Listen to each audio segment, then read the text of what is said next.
We're here with Coach Greg Lawrence, head coach for the Sherwood football team. And I want to thank you for taking time to be with us, Coach. Really appreciate the time. Thank you. I appreciate it. Thanks. Well, one of the things that we're really noticing is that you guys have a really successful program. And one of the things that we wanted to find out was how closely does the 8th grade football program reflect the high school's philosophy? Well, I think it's almost very similar.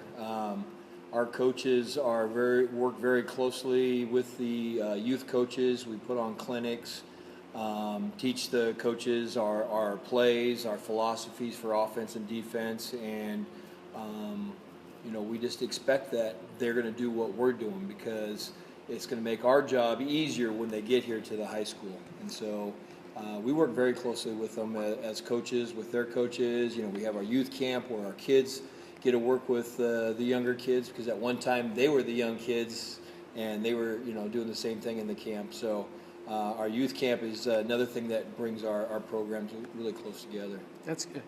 What do you see as some of the key things that you want to develop with the youth program so that they're better players when they come up to the high school and fit in? Well, I think the biggest thing that we want from the youth program is for those guys to be taught technique, how to block correctly, how to catch a ball, how to run with the ball, different techniques for the defensive positions that they may have. So that's our biggest thing is we want them to learn the techniques and to learn the plays a little bit too. Now, not necessarily do they have to know the plays by heart, but running our same plays that we do offensively and pretty much with the 8th grade at least running the same defenses that we're running. The other thing that we really want is the kids to have fun playing football. I think that's the thing that a lot of people forget about is everything's about winning, and they forget about, hey, why are we playing this game? It's for the love of the game, that the camaraderie you have with your teammates, being together as a team, and as we say, the Bowman family, the Knight family, that's how we call it. We feel that we're all a family, and we want everybody to feel that they're a part of that family. That's great. Thanks. Now, beyond the X's and O's, what is it about football that really helps the kids prepare for the future? Well, there's quite a few things. When you're talking about kids making a commitment to being at practice every day. When I look at that, when you go into the world of working, you got to be at work on time every day. The teamwork, working together for a common goal. We really strive for these guys to have good character. At the high school level, we really push being good men of character, so when you go out into the world that you're going to be a successful person. And so that's our whole thing is that, I think football is one of those things, one of the sports that does all that, prepares you for life. When you're 4th down and 1 on the goal line, is everyone going to stand up and work together to get that last yard when you're dead tired? Just trust in each other, trusting your teammates, same thing in the workforce, trusting the people that you work with that, you're going to get the job done. So I think there's a lot of things that can be learned playing football that go on to life. That's great. So what are some of the biggest changes that you've seen in both youth and high school football over the past few years, and how does that impact your program? Well, I think I look at a lot of things. I don't know if necessarily they've all impacted our program a lot, but I think the main one right now is the concussions.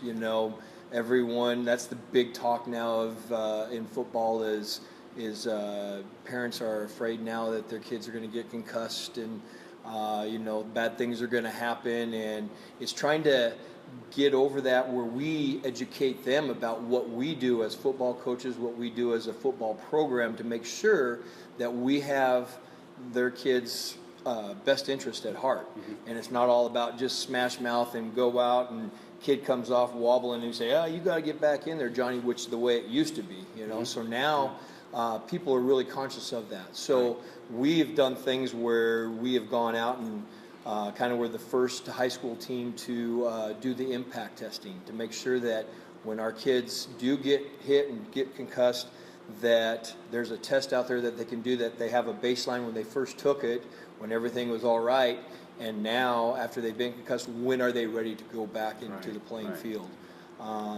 And then anymore, you know, kids are a little different. They don't want to be yelled and screamed at. Back in my day, that was all about, you know, yelling and screaming at a kid and grabbing his face mask. And now it's more about being positive with kids. You know, you can chew a kid out a little bit because he screwed up on a play, but now find something positive. And that's what kids want nowadays. They don't want all the negativity. It's about, hey, they want some positive. They want to feel good.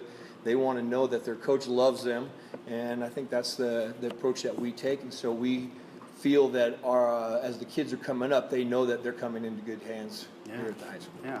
So one of the things we talked about was, you know, football as programs go, some are up and down, but the Sherwood program, both the youth and the high school basis, has really been, you know, pretty consistently up. Yes. So what are some of the things that you guys are doing that are unique that generate the success that you guys have seen? Well, I can tell you the one thing that is unique is that we have a no pay to play program. You know, we're very fortunate in that aspect. I think we're the only organization in the state that does that.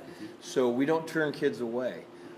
Even here at the high school, we have 125 kids out for football, and a lot of them know that they may not get a lot of playing time, but we're going to find ways to get them in games. We're going to put a JV2 schedule together and get extra games for some of those kids that don't get quite as much playing time in the other games, and keep kids out.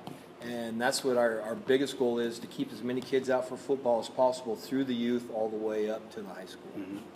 So a lot of positive things happening in the program, a lot of challenges going on out there. What do you see as some of the biggest challenges that you've had to manage and adapt to within the recent time frame? Well, you know, I think I've adapted to most of the things. I've been doing this for 23 years, and you know, I think we've found a lot of things to adapt to and make sure that there aren't any problems. I think the biggest things, you know, that we really have to adjust to are making sure parents know when things happen on the field, why they're happening. Kids want to know nowadays, why is it they got moved from first team to second team? Where before, hey, you know, coach would say, hey, you're not second team, you didn't do very good in the last game, the other guy's up. You know, now we explain to kids what they got to do, why they got moved down or whatever, what we look at them to do to get back to that spot. So they want more explanation. So when they do go home, they're sitting around the dinner table, and instead of Johnny coming home and saying, hey, I'm now the second team wide receiver, Mom goes, why? And he goes, I don't know. They didn't tell me. Well, now they have an answer to say, hey, well, coach talked to me and said this, that, and the other thing. So that's been one thing that we've really had to learn to do, that kids want to know now why things are being changed, why things are being moved around. And so now we're having to go and explain those types of things. Well, Coach, I want to thank you for your time. You got a great program, and we really appreciate your time, and we really appreciate you, you know, getting involved with the program that we've got going on as well. So, thank you so much, and really appreciate it. Thank you. Take care, and good luck, guys. Thank you. Appreciate it.